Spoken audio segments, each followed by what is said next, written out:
Metropolitan Museum of Art, New York City, in Central Park. The tomb of Perneb,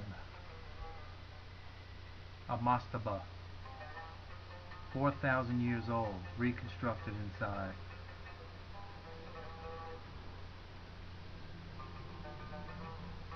This is the false door. This is where it was believed the spirit would emerge and walk amongst the living. Here at the base of the door is an offering table where lavish meals would be left for the spirit to gain strength in order to walk amongst the living.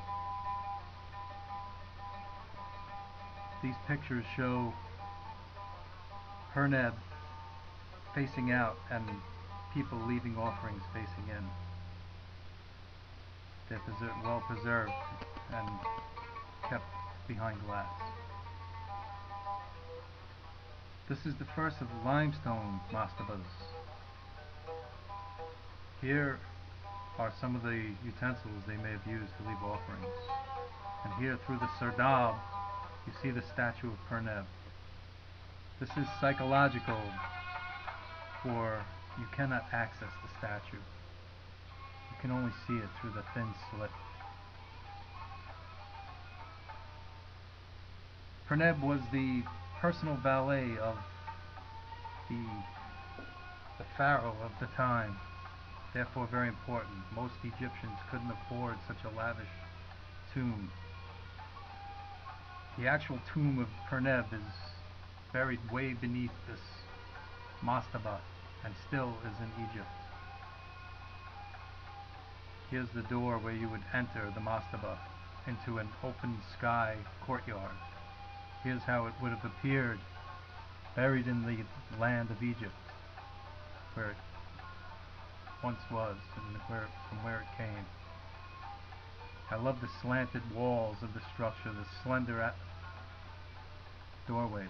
This wall here was added afterwards to help enclose it to where it feels like its original structure, but it was broken open so you could see. Now we switch our attention to the Temple of Dendur. This is 2,000 years old and was commissioned by the Emperor Augustus, who ruled over Egypt. This is an axial procession. You would enter through this gate and onto the temple itself through the columns and into the offering hall and sanctuary with a statue niche. Some of these reliefs show the Emperor Augustus as Pharaoh.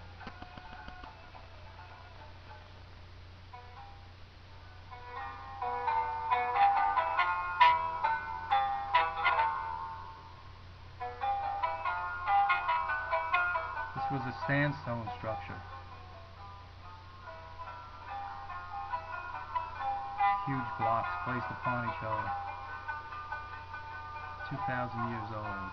This temple was saved from being flooded and lost forever when the Asua Dam was constructed in 1963.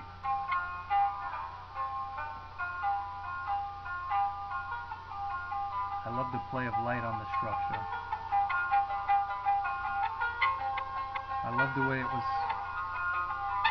set into its setting with plenty of breathing room around it. You could walk around it. I love the detail, the column capitals. And here's the sun disk, the winged sun disk of the sky god Horus.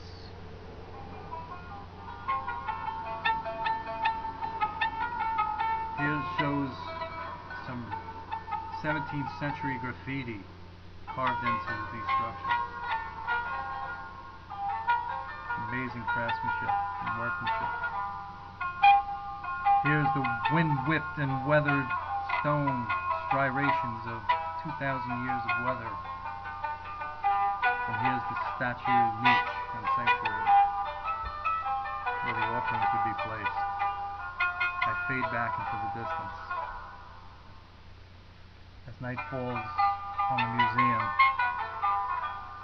New York City fades into the distant memory, and Egypt is prevalent in my mind. It's a beautiful setting. I'm completely moved.